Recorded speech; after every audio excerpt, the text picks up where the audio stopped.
When the rooftop of the Ashton Tower, building in the financial heart of New York City, reflected the autumn sunset, as Marcus Bennett gazed out at the city through the glass walls of his office, his fingers drummed on a cream premium envelope where the name Jasmine Walker was meticulously calligraphed in gold.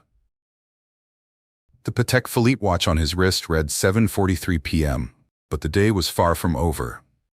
"Mr. Bennett, the latest merger documents have just arrived," announced Lauren, his executive assistant, depositing a folder on the mahogany desk. Marcus just nodded, his eyes fixed on the Manhattan skyline. At the age of 37, he had built an empire that made veteran tycoons die of envy. Bennett Global dominated the sustainable technology market, and his marriage to Danielle Rhodes, heiress to one of America's largest fortunes, would be the icing on the cake. "Anything else, sir?" asked Lauren, noticing her boss's distraction. "Yes," he replied, finally turning around. "Make sure this invitation is delivered, personally." He held out the envelope. "And I want confirmation of receipt." After Lauren left, Marcus poured himself a single malt whiskey and allowed his memories to wander back 13 years. Jasmine Walker. The name still caused a twinge in his chest, a mixture of regret and something darker that he refused to name. Back then, she was just a law student with big dreams and a smile that lit up any room. He, an ambitious young man with plans bigger than his bank account allowed. Their relationship was intense, true, but incompatible with their ambitions. "You can't be serious, Marcus," her voice echoed in his memory. "So that's it? 5 years together and you just decide you're no good anymore?" The scene of the breakup replayed in his mind with painful clarity. The little cafe in Brooklyn. The tears in her eyes, the way her hands trembled as she held the cup of tea that was cooling untouched. "We need to be practical, Jasmine," he had said, his voice artificially controlled. "I have a unique opportunity in San Francisco. I can't pass it up. What about me? Us? Doesn't that mean anything?" He had lied. Of course, there was no opportunity in San Francisco. The truth was they needed to get rid of any emotional anchors in order to achieve his goals. Jasmine represented everything he needed to abandon: compassion, idealism, unconditional love. Today's Marcus smiled bitterly at his reflection in the glass. He had achieved everything he had dreamed of. Bennett Global was valued in the billions. His name was on the lists of the most influential people in the world, and he would soon marry someone who perfectly complemented his public image. Through discreet investigations, he knew that Jasmine had become a respected lawyer, specializing in human rights. Ironically, her success bothered him. She should have fallen apart without him, shouldn't she? Instead, she had built an admirable career, keeping intact that aura of kindness that irritated him so much. Now, the invitation to her wedding wasn't a gesture of reconciliation or nostalgia. It was a demonstration of power, a chance to show her everything he had achieved after leaving her behind. He wanted to see her uncomfortable, diminished among the elite that now made up his social circle. His cell phone vibrated with a message from Lauren. Invitation delivered by hand. Confirmation of receipt obtained. Marcus emptied his glass, satisfied. In 3 weeks' time, his wedding would be the social event of the year. Hundreds of guests, press coverage, a spectacle worthy of his position. And in the midst of all that luxury, Jasmine would be forced to recognize what she had missed. "Mr. Bennett," Lauren's voice sounded through the intercom, "your fiancée is on the phone." "Put her through," he replied, pulling himself together. "Darling," Danielle's melodious voice filled the line, "we need to discuss some wedding details. I'm thinking of changing the flowers on the altar." Marcus responded mechanically to his fiancée's concerns, his mind still stuck on the image of the invitation being handed to Jasmine. What expression would she have made when she saw her name? Would she have recognized the gold calligraphy as a veiled affront? By the time he hung up, night had completely overtaken New York. The city lights twinkled like earthly stars, a spectacle he used to admire with Jasmine in his student days. Now, from the top of his glass and steel empire, those same lights seemed cold and distant. The plan was in motion. In 3 weeks, his triumph would be complete. But as he tucked his cell phone into the pocket of his tailored Italian suit, an insistent voice in his mind asked who had really lost the most in this story. The law firm, Walker & Associates, occupied 2 floors of a historic building in the Upper West Side. Jasmine Walker looked at the envelope in her hands with a mixture of surprise and melancholy. The luxurious paper trembled slightly between her fingers, not because of its material weight, but because of the burden of the memories it carried. "Dr. Walker," her secretary Madison called from the doorway, "your next client has arrived." "Just a moment," Jasmine replied, tucking the invitation away in her desk drawer. The case of the day demanded her full attention: a family of Syrian refugees fighting deportation. During the meeting, Jasmine maintained her impeccable professional demeanor, but her mind occasionally wandered to the cream envelope. Why would Marcus invite her to his wedding? 13 years had passed since that afternoon in the cafe, when her romantic dreams were reduced to fragments over a cup of cold tea. After the last customer left, Jasmine finally allowed herself a moment's reflection. She took the invitation out of the drawer and reread the golden words. "Marcus Bennett and Danielle Rhodes have the honor of inviting you to celebrate their union." "You're not really going to consider going, are you?" asked Natalie Cruz, her partner and best friend, leaning against the doorframe. Jasmine wasn't surprised by her presence. Natalie had a sixth sense for moments of vulnerability. "Why not?"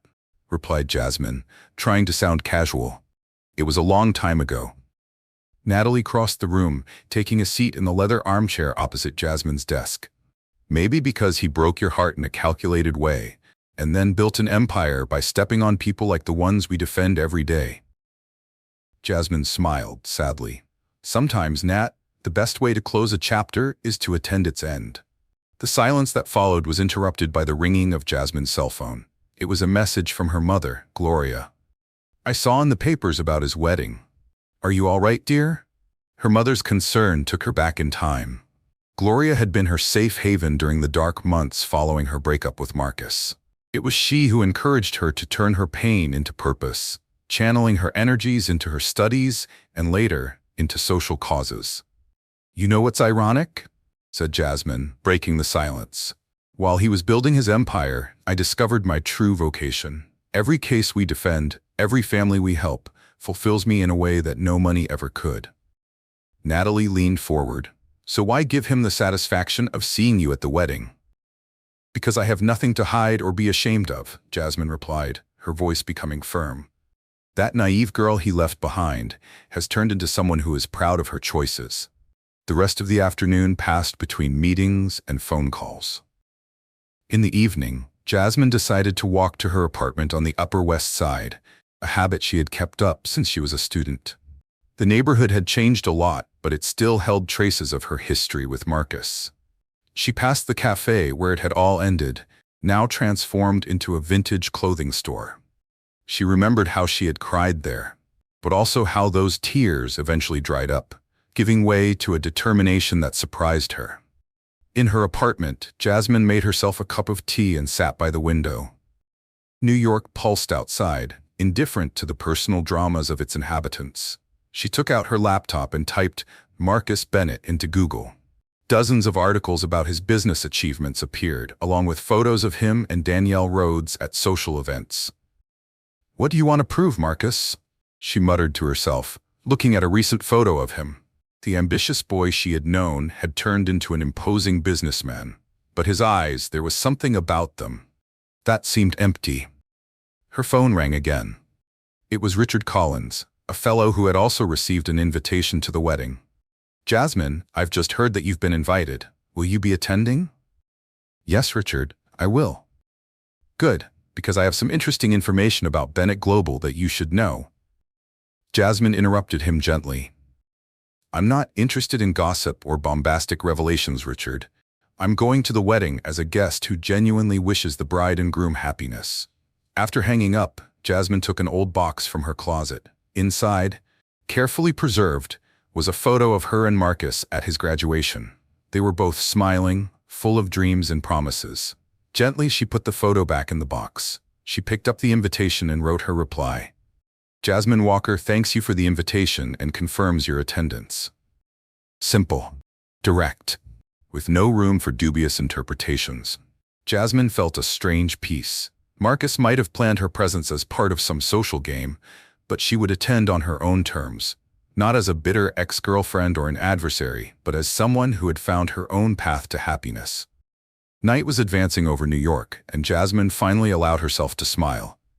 The invitation that was meant to be a provocation had turned into an opportunity. Not to settle scores, but to demonstrate that sometimes losing a love can be the first step toward finding yourself. The ballroom of the Belvedere Hotel was buzzing with New York's elite during the rehearsal dinner. Danielle Rhodes, radiant in her emerald green Valentino dress, circled among the guests like a social butterfly, her smile perfectly calibrated to each greeting. However, her eyes constantly sought out Marcus, monitoring his movements with a subtlety that only the most observant would notice. "Darling," she whispered, approaching Marcus for a brief moment alone, "I've just heard that your ex-girlfriend has confirmed her presence. Are you sure this is appropriate?" Marcus adjusted his Hermes tie, a gesture that had become his nervous tic. "Danielle, we've already discussed this. Jasmine represents a part of my past that needs to be properly closed." What he didn't mention was the weight of exhaustion pressing behind his eyes. For months now, sleep had evaded him, an unwanted side effect of the double life he was maintaining. His nights were long stretches of ceiling-staring silence, interrupted only by brief lapses into dreams, where Jasmine's face blurred with Danielle's, past entangled with present. A physician had once called it stress-induced insomnia. Marcus had dismissed it then. Now he couldn't deny it. His mind wouldn't rest, and neither could he. What he didn't mention was the restlessness that had consumed him since confirming her presence. His nights were now populated by disturbing dreams in which past and present mixed in a confusing dance of regrets and ambitions. Across the hall, Richard Collins, one of the directors of Bennett Global, was watching the scene with interest. He approached Marcus with a glass of Krug champagne. "Bennett, we need to discuss the Southeast Asia project," he said quietly. "There are complications that require your immediate attention." Marcus felt his stomach contract. The Southeast Asia project was his biggest current bet and also his best-kept secret. "Not now, Richard. Tomorrow. First thing." "The local families are threatening to go to the press," Richard insisted. "If this leaks out before the wedding." "I said tomorrow," Marcus cut in, his tone not allowing for a retort. Danielle, who had stepped away to greet some guests, returned at that moment. "Is everything all right, darling?" "Perfectly," he replied, forcing a smile. "Just a few work details." The evening continued with its meticulously rehearsed social choreography between toasts and congratulations. Marcus couldn't help imagining the moment when he would meet Jasmine again. 13 years was enough time to change people, but would it be enough to completely erase what they had shared? Marcus called his mother, Catherine Bennett, an elegant woman who carried her 60s with aristocratic distinction. "Can we talk in private?" They made their way to one of the adjacent terraces. The New York night air carried a faint scent of impending rain. "Son, I need to know if you're really happy," said Catherine, her voice laden with maternal concern. "Mom, please don't start." "You invited Jasmine." It wasn't a question, but a statement loaded with meaning. "It was a strategic decision," Marcus defended himself. Catherine sighed. "Strategic for whom, Marcus? For your ego? To prove something? You've become exactly what your father was, brilliant in business, but emotionally." "Don't finish that sentence," he interrupted, his voice tense. Inside the salon, Danielle was talking to her own mother, Victoria Rhodes, a socialite known for her sharp tongue. "Darling, you need to keep your eyes open," Victoria warned. "Men like Marcus always have a plan B."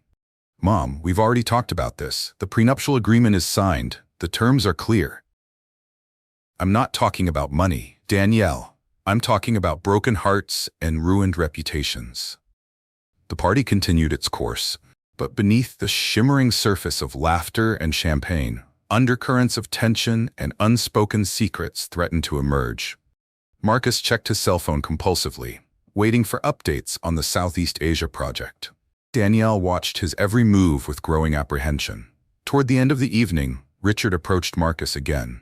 "I've just had a call from our contact in Jakarta," he whispered. "The situation is worse than we imagined.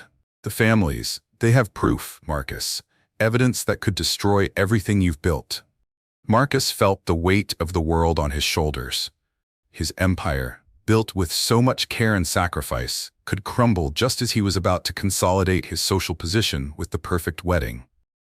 "How much do they want?" she asked, her voice almost inaudible. "It's not about money this time. They want justice." The word justice echoed in her mind, bringing with it the image of Jasmine and her work with human rights. Fate seemed to have a particularly cruel sense of irony. Danielle appeared at his side, entwining her arm in his. "It's time for the last toast, darling." Marcus raised his glass, smiling at the guests as his mind frantically calculated his options. The Southeast Asia project was his entrepreneurial masterpiece, but also his moral Achilles heel. And now, on the eve of his wedding, with Jasmine about to re-enter his life, everything threatened to fall apart. "To the Bennett family," someone proposed. The glasses clinked, but the sound to Marcus was more like the clink of chains closing around him. In less than 48 hours, Jasmine would be there, witnessing not only his wedding, but potentially his downfall. The evening ended with forced smiles and elaborate goodbyes. In the car on the way home, Danielle fell asleep on his shoulder, exhausted from her social duties. Marcus remained awake, his thoughts divided between the past that would come back to haunt him and the future that threatened to slip through his fingers. The morning before the wedding dawned with a peculiar New York mist. Jasmine was adjusting the blazer of her Stella McCartney outfit in front of the mirror, preparing for her last professional appointment before the ceremony. The Syrian refugee case had taken an unexpected turn, requiring her presence in court. "The evidence is conclusive, Your Honor," her voice echoed through the courtroom. "The Al-Rahman family will face direct persecution if they return to Syria. Their fundamental human rights are at risk."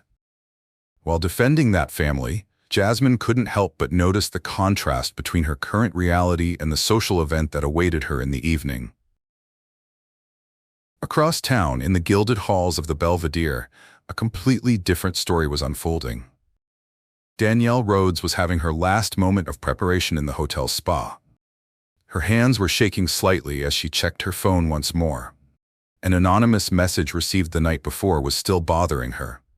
"Your fiancé is not who you think he is. Southeast Asia is just the tip of the iceberg. Miss Rhodes," called the masseuse, "it's time for your treatment." Meanwhile, in his office at Bennett Global, Marcus was facing his own crisis. Richard had just delivered a detailed report on the situation in Southeast Asia. 500 families, Marcus," Richard emphasized, his voice tense. 500 families displaced to build that industrial complex, and now they have proof that we knew about the environmental risks. Marcus ran his hands over his face, exhausted. "How much time do we have?" "They've given us a deadline, 48 hours after your wedding, or they'll leak it to the international press." Marcus's phone rang.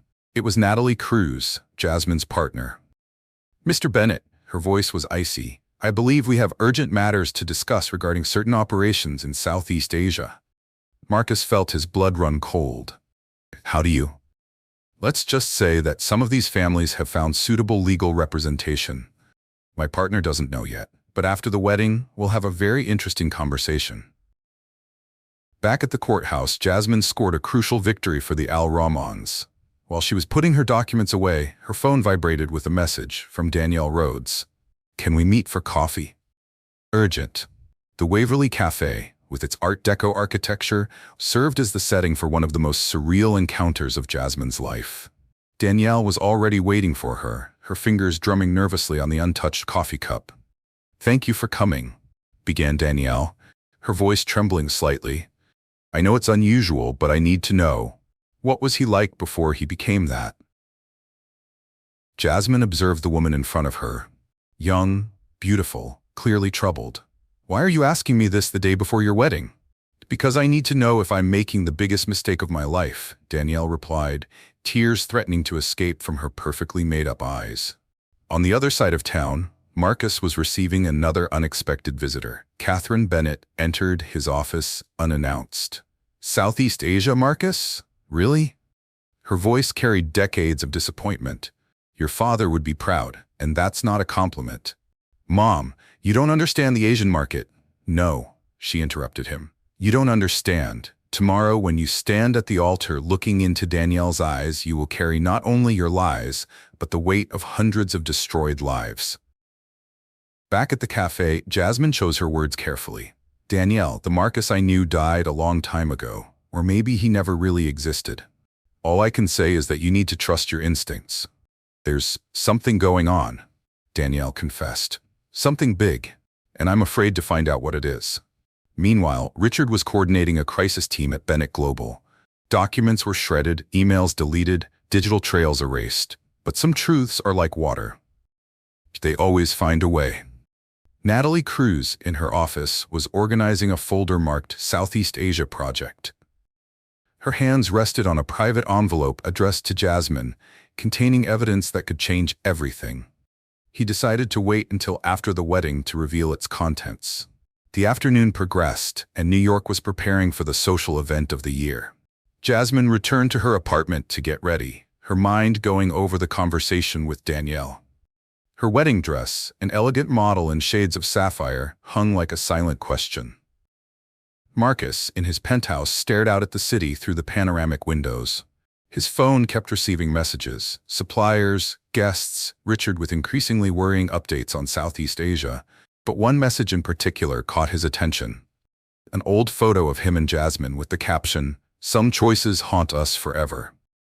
The sun was beginning to set over New York, painting the sky in shades of orange and red. At different points in the city, 4 people gazed at the same horizon, each carrying their own secrets and fears. Jasmine, with the truth she was about to discover. Danielle, with the doubts that consumed her. Marcus, with the empire that threatened to crumble. And Natalie, with the evidence that could destroy everything.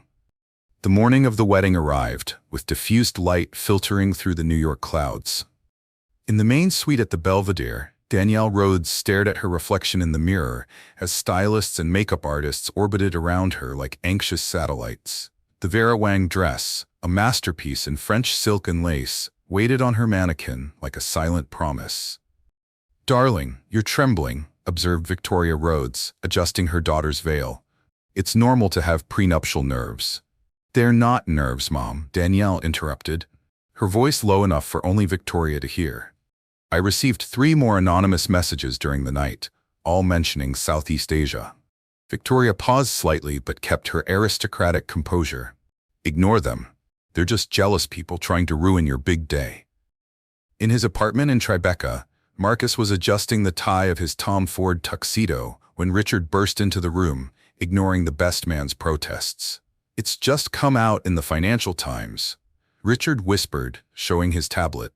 "It's not the full story yet, but they're sniffing around the Southeast Asia case. We have inside leaks." Marcus picked up the tablet with hands that struggled to remain steady. The headline was subtle, but ominous.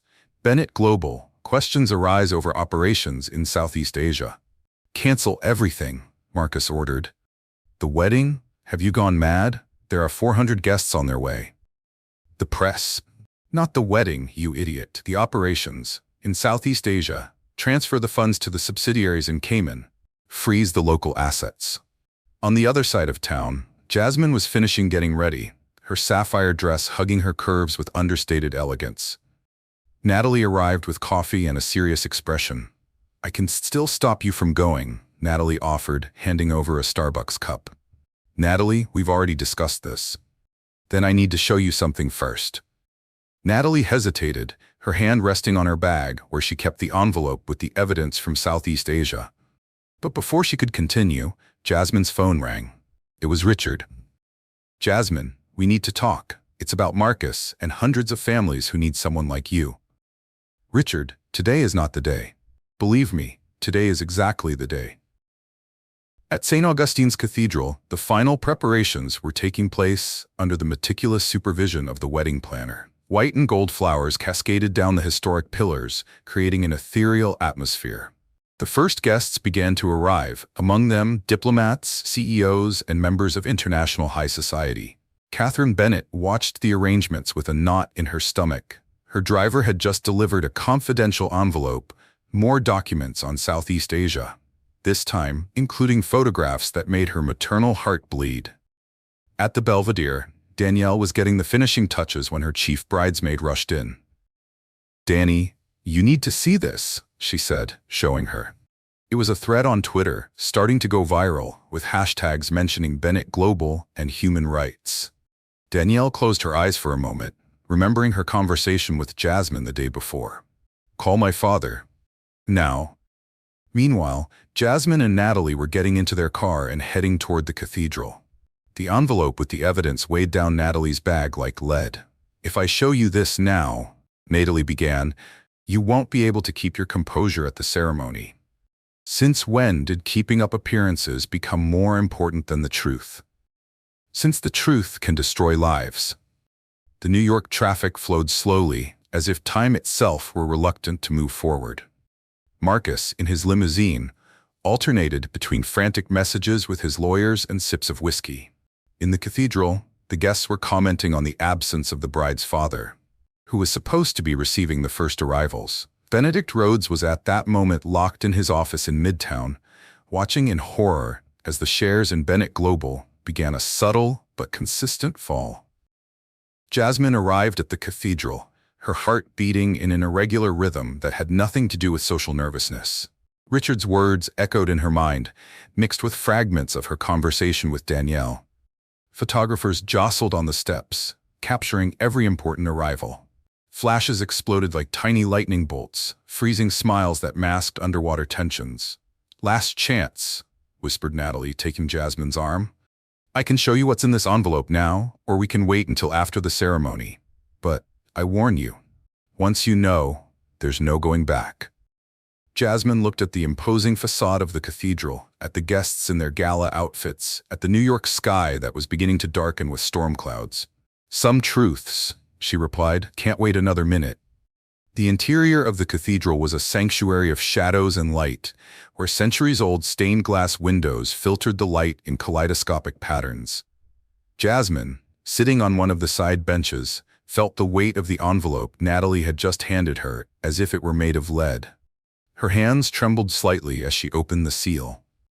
My God, she whispered, her eyes roaming over documents and photographs that revealed the true extent of the Southeast Asia project. Images of destroyed villages, contracts with obscure clauses, internal emails discussing necessary removals. Each page was a new blow to her conscience. But it was one photograph in particular that made her hold her breath. Marcus, 3 months earlier, shaking hands with local military officers, his cold smile contrasting with the devastation visible in the background. In the bride's chambers, Danielle was facing her own crisis. Her father, Benedict Rhodes, had just arrived with alarming news. The shares are plummeting, he informed her, his voice tense. He informed her, his voice tense.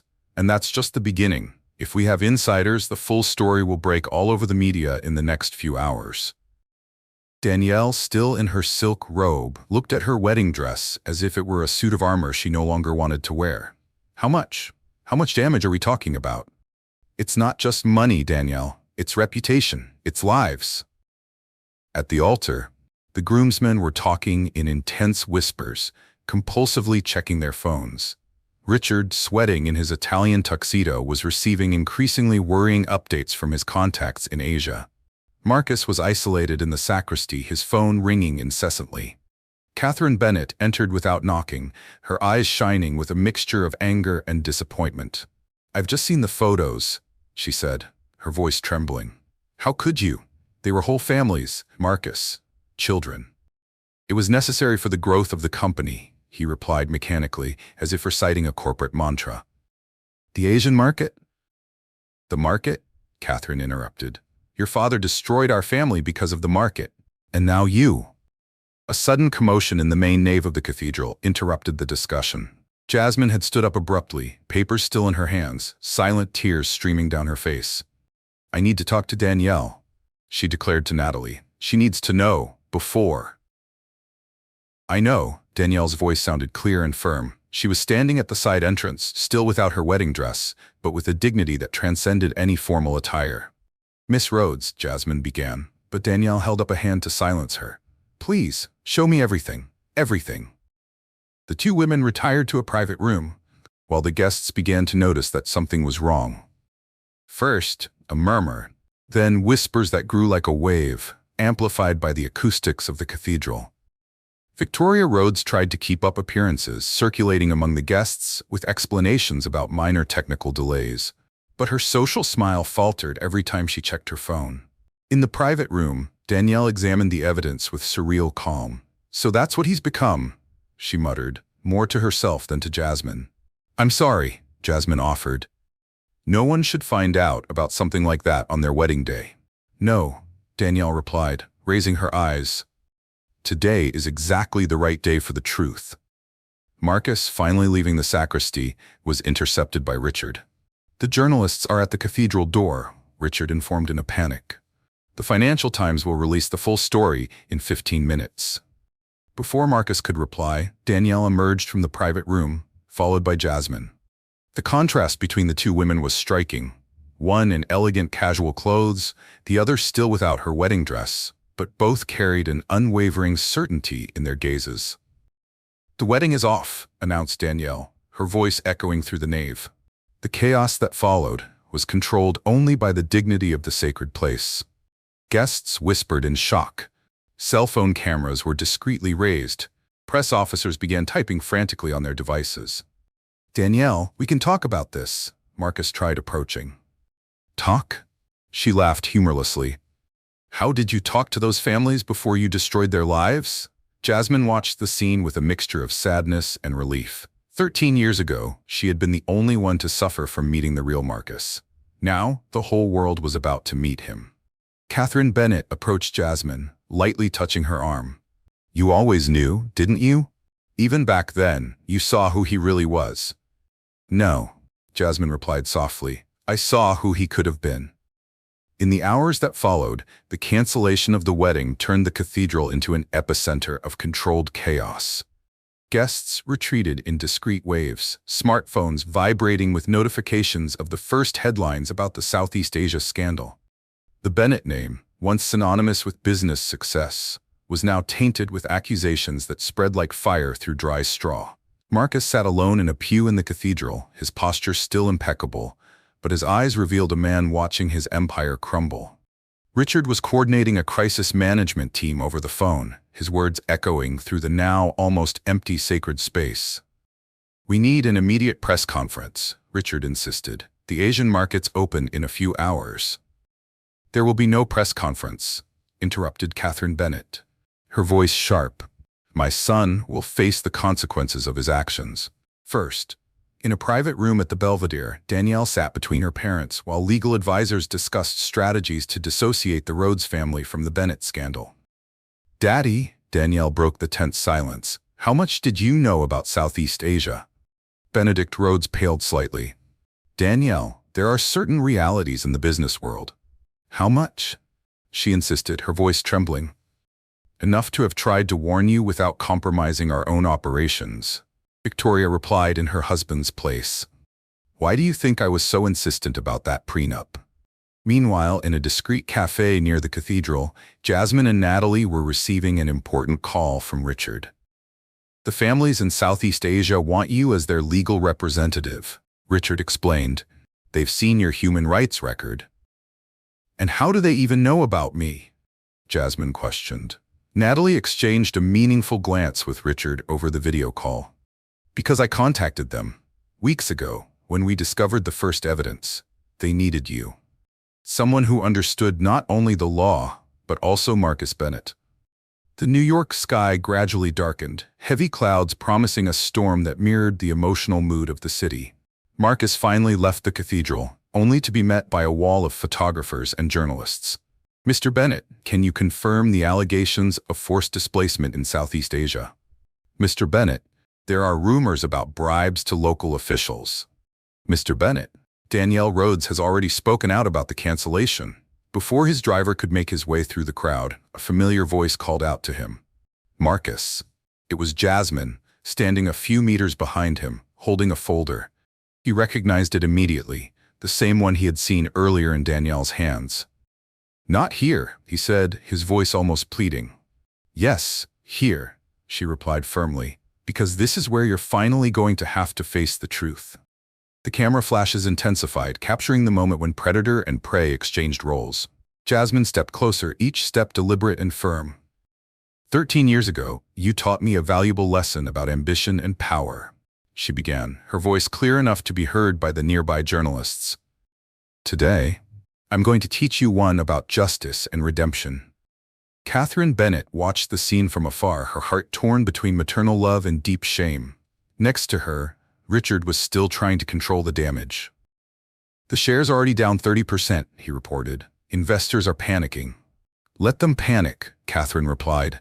Maybe it's time to rebuild something better from the ashes. At the Belvedere, Danielle had an unexpected visitor. Natalie Cruz, carrying more documents. There's something you need to see, Natalie said. Something that goes beyond Southeast Asia. Danielle looked up, exhausted. What could be worse? It's not worse. It's different. It's about how it all began, about who Marcus was before he became this. Back on the street, Jasmine continued her confrontation with Marcus, each word laden with history and meaning. Those families in Southeast Asia aren't numbers on a spreadsheet, Marcus. They're real people with real dreams, just like we were. You don't understand, he tried to argue. The corporate world. No, she interrupted him. You're the one who doesn't understand. Power without purpose is emptiness. Success without humanity is failure. The rain began to fall, first in soft drops, then in silver curtains that washed the city. The journalists backed away, but Jasmine and Marcus remained face to face, the water running down their faces like tears that neither of them would shed. What do you want? He finally asked, his voice almost inaudible in the rain. I want you to do the right thing, for once in your life, Marcus. Choose the difficult but right path. Night fell over New York as the storm intensified. In the Bennett Global office, now practically empty, Marcus stared out at the city through the panoramic windows. The lights of the neighboring buildings blinked like distant stars, reminding him of all the nights he felt invincible, watching his empire from that same position. The lawyers are waiting in the conference room, Richard announced, his loose tie and messy hair revealing the stress of the last few hours. They have a containment strategy, but… No, Marcus interrupted, his voice surprisingly calm. There will be no containment. On the other side of the city, at Cruz and Martin's Law, Jasmine was coordinating a video conference with representatives of the Southeast Asian families. On the screens, faces marked by pain and hope watched her intently. I promise you, she declared in a firm tone, that we will do justice, not through revenge, but through truth and reparation. Natalie, watching from the corner of the room, noticed a subtle change in her friend and partner. It was as if Jasmine had found an even greater purpose than any of her previous courtroom victories. Meanwhile, Danielle Rhodes was in her apartment in the Upper East Side, going through old emails from Marcus. Between messages of love and plans for the future, she was now finding signs she had ignored, little clues to his true nature. Her phone rang. It was Catherine Bennett. He's about to do something, Catherine said flatly. Something that will change everything. In the Bennett Global Conference Room, Marcus surprised everyone by summoning not only his lawyers, but also selected journalists from major media outlets. No press officers, he instructed. No prepared scripts. News of the impromptu press conference quickly reached Jasmine, and she immediately left her office in the direction of Bennett Tower. The rain had eased to a fine drizzle, but the air remained heavy with anticipation. What do you think he's going to do? Asked Natalie, driving through the evening traffic. Honestly, for the first time in 13 years, I have no idea.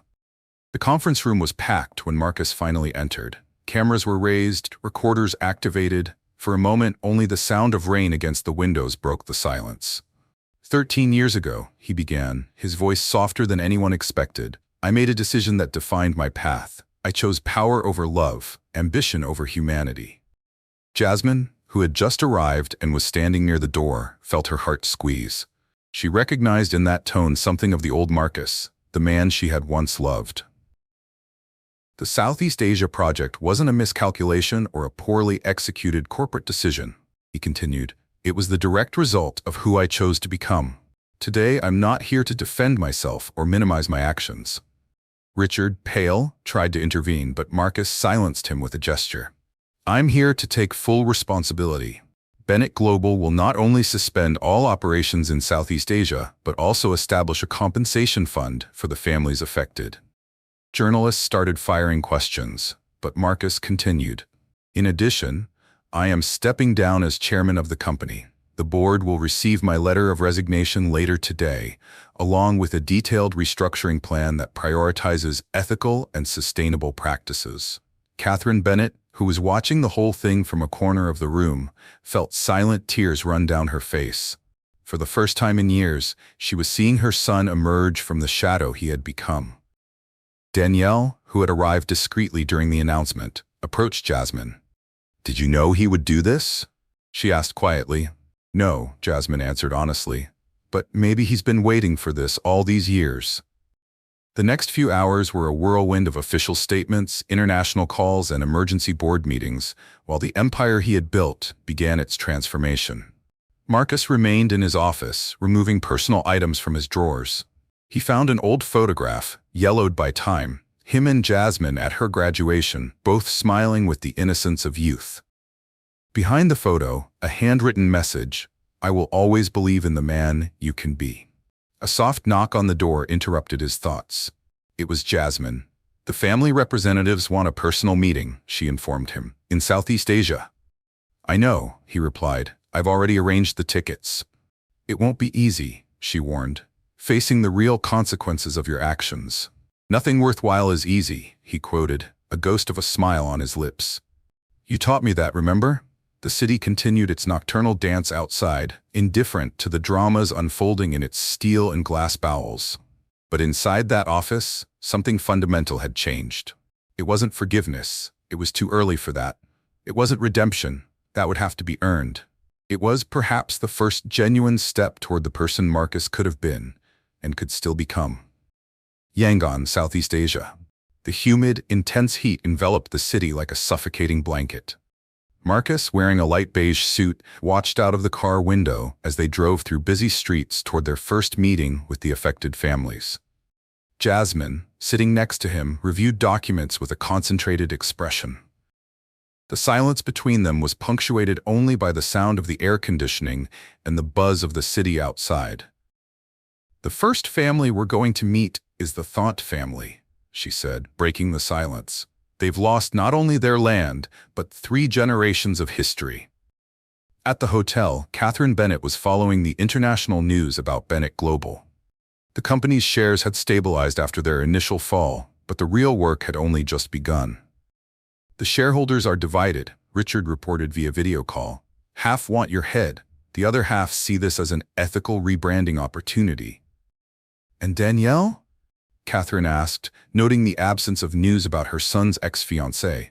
"She's temporarily taken over Rhodes' operations in Asia," Richard replied. "She's doing an amazing job." The car stopped in front of an ancient Buddhist temple, where representatives of the families had agreed to meet. The site had been chosen for its spiritual significance, a neutral ground where truths could be spoken and perhaps forgiveness could be sought. "Remember," Jasmine warned before they got out of the car, "we're not here to negotiate, we're here to listen." The inside of the temple was cool and quiet, a welcome contrast to the heat outside. Sitting on traditional mats, 15 representatives of the families waited. Their faces were masks of dignity and restrained grief.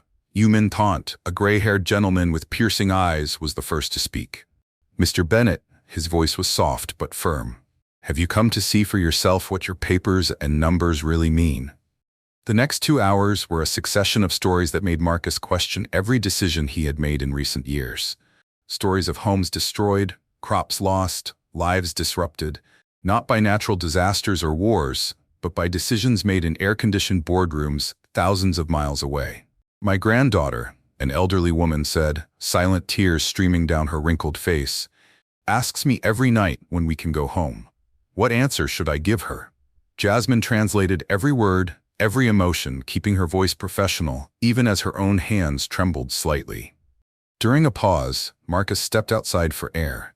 The heat hit him like a physical wall, but he barely noticed. His phone was vibrating constantly. Messages from Richard about the company, from lawyers about lawsuits, from journalists looking for exclusives. "How are you holding up?" Jasmine asked, appearing at his side. "I don't know," he answered honestly. "How can anyone bear to hear that you've destroyed lives for profit?" Not coping, she replied simply, by transforming. Back in the temple, Thant made an unexpected proposal. We don't just want money, he declared. We want a say in the decisions that affect our lives. We want a seat on the board of Bennett Global. The request caused a stir among those present. Marcus looked at Jasmine, who translated with a slight smile on her lips. Fair enough, he replied after a moment. More than fair. In the evening at the hotel, Catherine Bennett was receiving updates on the meeting when an unexpected visitor arrived, Danielle Rhodes. I've come to see for myself, she explained, her face showing the fatigue of travel. I need to understand. Meanwhile, in his room, Marcus was facing his own demons. The family's words echoed in his mind, mingling with memories of past decisions, moments when he could have chosen differently. His phone rang. It was Natalie Cruz. The families have just sent me their evaluation of the meeting, she informed him. They say they saw something they didn't expect. What? Humanity, she replied simply. The next morning, the group would visit the affected lands. Marcus knew it would be even harder to see for himself the destruction his decisions had caused. But something had changed inside him. Every story he heard in the temple had cracked the armor he had built over the years. Jasmine knocked on his door late at night, carrying more documents. Tomorrow will be harder, she warned. I know, he replied. But for the first time in a long time, I'm doing something that needs to be done. Not just something I want to do. The fan in the bedroom whirred lazily, spreading the warm Myanmar air. Outside, the city slept under a starry sky, oblivious to the drama of redemption unfolding in its depths. Dawn in Myanmar brought with it stifling heat and an even more oppressive reality. The motorcade snaked along red dirt roads, leaving behind the relative civilization of Yangon toward the areas affected by the Bennett project. Marcus, sitting in the back seat of the lead vehicle, watched the landscape gradually change. Green fields gave way to expanses of wasteland. Abandoned construction machinery rusted under the inclement sun, silent witnesses to misguided ambitions. There, pointed out Thant from the front seat. That was the center of our village. The car stopped. What had once been a thriving community was now a barren wasteland, marked only by exposed foundations and a few stubborn trees that refused to die. The houses were arranged in a circle, explained Thant, his voice laden with memories. In the center, we had a communal space where we celebrated our festivals, weddings, births. Jasmine, translating each word, noticed how Marcus gradually paled. Theory and practice were very different things. Seeing the destruction he had caused was a visceral experience that no corporate report could prepare him for. Here, continued Thant, stopping in front of an ancient tree. My father planted this fig tree when I was born. It was tradition in our family, a tree for each new member. Catherine Bennett, who had insisted on accompanying the visit, instinctively held her son's hand for a moment. It was as if he were once again that little boy who used to plant flowers with her in the garden at home. Danielle Rhodes, who was watching everything a few steps behind, was furiously making notes on her tablet. It wasn't just numbers and data, it was stories, lives, traditions that needed to be preserved and somehow restored. The official documents classified this area as underused land with industrial potential, Marcus said, his voice hoarse. No mention of family trees or sacred spaces. Some values can't be quantified on spreadsheets, Jasmine replied softly. The entourage continued their journey, stopping at various points where other families shared their stories. Each stop was a new layer of raw reality, impossible to ignore or rationalize. An elderly woman showed them where her grandson was buried, a small grave that had miraculously survived the destruction. He fell ill during the displacement, she explained through Jasmine. The stress, the change. His little body couldn't take it. Marcus wandered away from the group, stumbling until he found support against a solitary tree. His body was shaken by silent sobs, the first time he had cried in years. Catherine approached Jasmine, who was watching the scene from afar. Did you know it would be like this? I knew he needed to see it, Jasmine replied. The true impact of decisions made in air-conditioned meeting rooms. Danielle, who had kept her professional distance until then, finally approached Marcus. That could have been our joint legacy, she said simply. Maybe the universe spared us something worse than a canceled wedding. In the afternoon, humiliate led the group to a makeshift school where the children of displaced families were studying. On the bamboo walls, colorful drawings showed their memories: lost homes, destroyed gardens, interrupted lives. They haven't given up dreaming, explained the teacher. They just dream differently now. Marcus stopped in front of a particular drawing, a simple house under a large tree with colorful flowers all around. In the corner, in hesitant English, was written, "My real home." "The compensation fund," he said suddenly, turning to the group. "It won't just be money. We will rebuild, not just houses, but entire communities. And this time, we'll do it right." Jasmine translated his words, watching as the faces around them changed, not with unbridled joy, but with cautious hope. "How can we trust?" someone in the crowd asked. "You can't," Marcus replied through Jasmine. "Not yet. That's why I want you to oversee every step, every decision, every penny spent." At the end of the day, as the sun set over the devastated land, the group gathered for a traditional meal prepared by the community. Marcus sat on the ground with the others, eating with his hands as the local custom dictated. "Tomorrow," said humiliate, "we will show you the plans our families have developed for reconstruction. We don't just want to recover the past. We want to build a better future." Jasmine, translating the words, noticed something different in Marcus's eyes, a mixture of humility and determination she had never seen before. Later, under a starry Myanmar sky so different from London's nights, Marcus finally found words for what he felt. "I spent years building something I thought was great," he said to Jasmine, who had stayed by his side like an anchor in this sea of transformation. "But for the first time, I have the chance to build something that really matters." 3 months after the visit to Myanmar, the Bennett Global office in London had been transformed. Where cold tones of steel and glass once predominated, now plants and photographs of Myanmar communities decorated the walls. In the main meeting room, a detailed map showed the progress of the reconstruction projects. Marcus, who now divided his time between London and Yangon, was studying the latest reports when Catherine entered with urgent news. "The council approved it unanimously," she announced, a genuine smile lighting up her face. "The reconstruction program will be expanded to other regions affected by corporate projects." The transformation of Bennett Global had become a case study in business circles. Under the new governance structure, which included representatives of the affected communities, the company was redefining the meaning of corporate responsibility. Danielle Rhodes, who had surprisingly remained involved in the project, was now leading a joint initiative between the Rhodes and Bennett companies for sustainable development. "It's ironic," she commented during a video conference with Jasmine. "The wedding didn't happen, but we ended up creating something more meaningful together." Jasmine, for her part, had expanded her legal practice. Cruz & Associates now occupied an entire floor in Mayfair, specializing in human rights and corporate justice. Natalie coordinated a team dedicated exclusively to cases involving communities affected by large companies. Miss Cruz, her assistant, interrupted her thoughts. "Humiliate is on the line." Her computer screen showed the familiar face of the community leader. In the background, structures under construction and people at work could be seen. "The first houses are almost ready," he reported proudly. "And the trees," Marcus insisted on planting one for each family. The mention of Marcus made Jasmine smile slightly. In recent weeks, their interactions had become more frequent and, surprisingly, more natural. It wasn't a return to the past, but something new and still undefined. "How's he doing?" she asked, trying to maintain a professional tone.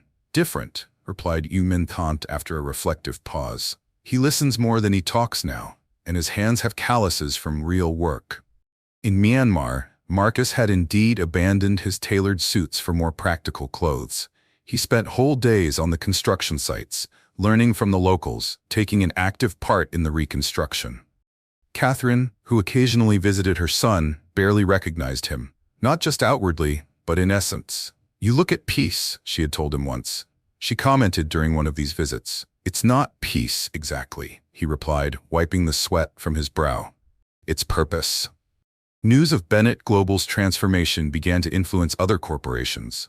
Economic newspapers devoted headlines to what they called the Bennett effect, a new business approach that prioritized real social impact over immediate profits. One particularly hot afternoon in Myanmar, Marcus was planting yet another tree when his phone vibrated with a message from Jasmine. "Council approved your application for the new community center. Congratulations." He smiled, remembering their recent conversations. They were different now. Deep, honest, sometimes painful, but always real. "Come and see," he replied. "It's different here." In London, Jasmine stared at the message for a few moments before replying. "Maybe it's time." A week later, she landed at Yangon Airport. The familiar warmth immediately enveloped her, along with memories of her first turbulent visit. Marcus was waiting for her in the lobby, tanned, visibly thinner, wearing a simple cotton shirt and cargo pants. "Welcome back," he said simply. The drive to the project site was quiet but comfortable. The once desolate landscape now showed signs of life everywhere. New buildings were emerging, gardens were blooming, and the sound of children playing echoed in the air. "Over there," Marcus pointed to a central space, "will be the new community center." Humiliate suggested including a library and a space for English classes. Jasmine observed not only the physical changes but also how the residents interacted with Marcus, with respect, yes, but also with genuine familiarity. "You've really changed," she commented during a moment alone. "I haven't changed," he corrected softly. "I found who I should have been from the start." Night fell over Myanmar, bringing with it a refreshing breeze. Under a newly planted tree, Marcus and Jasmine talked about the future. Not just the projects or the company, but perhaps something more personal. Some stories, Jasmine reflected, need a different ending to make sense. Marcus looked at her, then at the reborn community around them, and finally understood the true meaning of rebuilding. A year had passed since the transformation of Bennett Global. London's autumn sun filtered through the windows of the company's new headquarters, a sustainable building in the heart of the city, where green walls and solar panels replaced the old mirrored glass facade. Marcus, now the company's director of social impact, was reviewing the latest reports from the Myanmar project. The photographs showed a community transformed, houses rebuilt, schools functioning, crops recovered, but it was the smiles on people's faces that really told the success story. "The third quarter figures are in," announced Danielle, entering her office. As interim CEO, she had proven to be an exceptional leader, balancing financial results with social responsibility. "And," asked Marcus, noticing her restrained smile, 15% growth, sustainable, ethical, and with measurable social impact. The skeptics on the board have finally gone quiet. The new Bennett Global had become a business model studied in business schools worldwide. The Bennett method, as it was dubbed, proved that profit and purpose were not mutually exclusive. At Cruz & Associates, Jasmine was also celebrating victories. Her firm had become a benchmark in corporate humanitarian law, with offices on 3 continents. That morning, she was preparing for a special presentation. "Ready?" asked Natalie, adjusting the projector in the conference room. "Almost," replied Jasmine, looking out of the window. Across the street, she could see the new Bennett Global building, a constant reminder of how far things had come. The presentation was for a group of international executives interested in replicating the corporate transformation model. Among those present, Catherine Rhodes looked on with quiet pride. "The true cost of business," Jasmine began, "can't just be measured in pounds or dollars. It must be measured in lives impacted, communities strengthened, and legacies preserved." As she spoke, her mind returned to afternoons in Myanmar, working side by side with Marcus and the local communities. Something had blossomed there, between the ruins and the rebuilding, something that went beyond redemption or forgiveness. After the presentation, Catherine approached. "He asks about you," she said simply. "More than he admits." Jasmine smiled softly. "I know, we're discovering our own rhythm." In Myanmar, Humiliate conducted a planting ceremony, a new tree for every baby born into the rebuilt community. The tradition, almost lost with the destruction, was now taking on new meaning. "Mr. Rhodes sent word," he informed his wife. "He's coming for the Harvest Festival next month." The festival had become a significant event, celebrating not only the abundance of the reclaimed land, but also the union between cultures and the possibility of redemption. In London, Marcus was finalizing preparations for his next trip when he received a message from Jasmine. "Dinner tonight. I have some news about the expansion project." Their meetings, once strictly professional, had gradually taken on more personal tones. Conversations about reports and strategy often drifted into shared memories, future hopes, and unexplored possibilities. In the Indian restaurant that had become their regular meeting place, they shared not only ideas, but a deeper understanding of what they had become. "Myanmar taught me," Marcus reflected between mouthfuls of curry, "that sometimes we need to lose everything to find what really matters." Jasmine watched him for a moment. "And what really matters?" she asked. "Truth, purpose." He hesitated, his eyes meeting hers. "And?" "Second chances." Autumn was settling over London, painting the trees in hues of gold and crimson. At Bennett Global's new headquarters, a photographic exhibition documented the company's transformation, its journey from corporate detachment to community-centered purpose. Danielle, pausing during a break, noticed one photo in particular. Marcus and Jasmine sitting beneath Yu Minthant's fig tree, surrounded by local children. There was something in the image, a quiet joy, a shared peace, that perfectly captured the essence of change. "Sometimes," she commented to Catherine, "fate has a peculiar sense of humor. The wedding that never happened ended up opening the door to something much bigger." On the rooftop of the building, a community garden had taken root, Marcus's personal initiative, inspired by the vegetable gardens of Myanmar. Executives and employees now grew herbs and vegetables side by side, learning firsthand about patience, resilience, and renewal. Later that day, Jasmine met Marcus there. He was watering newly planted seedlings when she approached. "I hear you're going to the Harvest Festival," she said. "Come with me," he replied without hesitation. "Not as a lawyer or a consultant, just come." The sun was setting over London, bathing the city in soft shades of rose and gold. And in that rooftop garden, surrounded by new growth and old memories, two people who had traveled long paths of change were finding a beginning. "Yes," Jasmine replied quietly. "Let's go together." The end. At what point in your life did you need to lose everything to find your true purpose? Just as Marcus discovered that he had to lose his empire, his reputation, and even his carefully planned marriage to uncover his real path. What experience in your life completely shifted your perspective on success and happiness? We'd love to hear your story. Share your thoughts in the comments. Thank you for watching until the end. If this story spoke to you, don't forget to like, comment, and subscribe to the channel. Your participation matters. See you next time.